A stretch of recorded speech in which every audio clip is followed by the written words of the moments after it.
بسم اللہ الرحمن الرحیم۔ کل ہم نے غسل کا طریقہ بتایا تھا اور غسل کے فرائض اور سنت اور جو مکروہات ہوتی ہیں وہ۔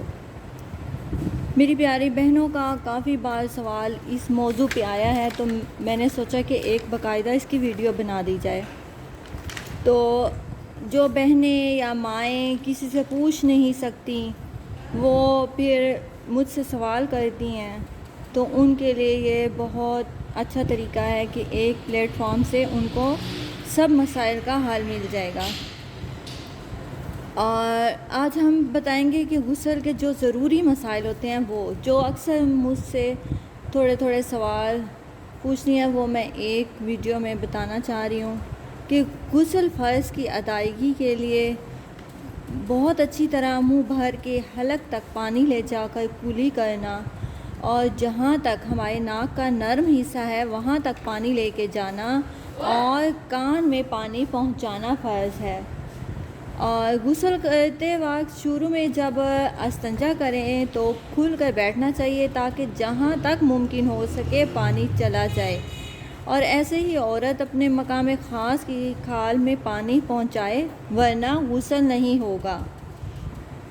بھی نتھ اور بالیوں کے سوراخوں میں بھی اچھی طرح ہمیں خیال کرنا چاہیے کہ اس کو ہلا کے تاکہ اس کے اندر تک پانی چلا جائے، اور اگر ان کے اندر پانی نہیں پہنچتا تو ہمارا غسل نہیں ہوگا۔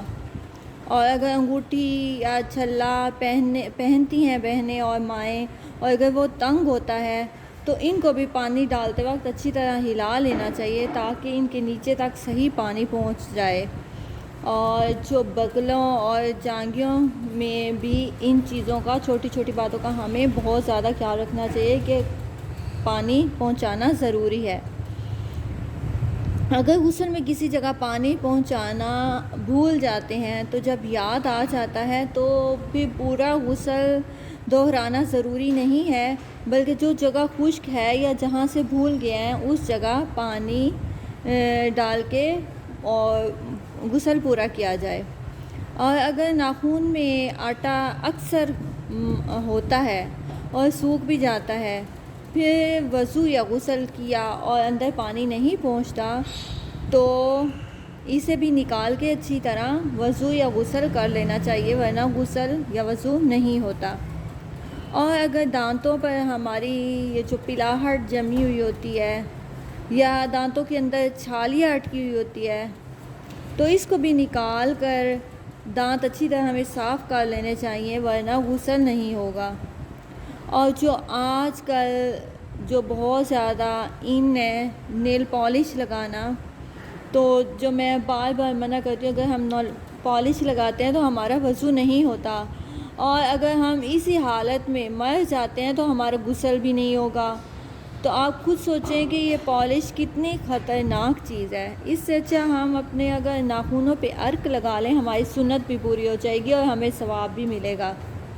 تو نیل پالش جو آج کل ناخنوں پر لگائی جاتی ہے، اس کے ہوتے ہوئے بھی غسل اور وضو نہیں ہوتا، کیونکہ یہ رنگ ہوتا ہے، یہ رنگ نہیں ہوتا بلکہ یہ گاڑی چیز ہوتی ہے، اور اس کے مطلب اوپر اگر پانی ڈالتے ہیں تو وہ اوپر سے ہی چلا جاتا ہے، ناخن پہ نہیں لگتا۔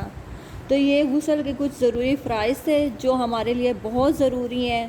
اگر ہم ان چیزوں کا خیال نہیں رکھیں گے تو ہمارا غسل مکمل نہیں ہوگا اور ہم پاک مکمل طور پہ نہیں ہو سکتے۔ اللہ پاک ہم سب کو صحیح معنوں میں یہ باتیں سمجھنے کی توفیق عطا فرمائے۔ آمین۔ جزاک اللہ۔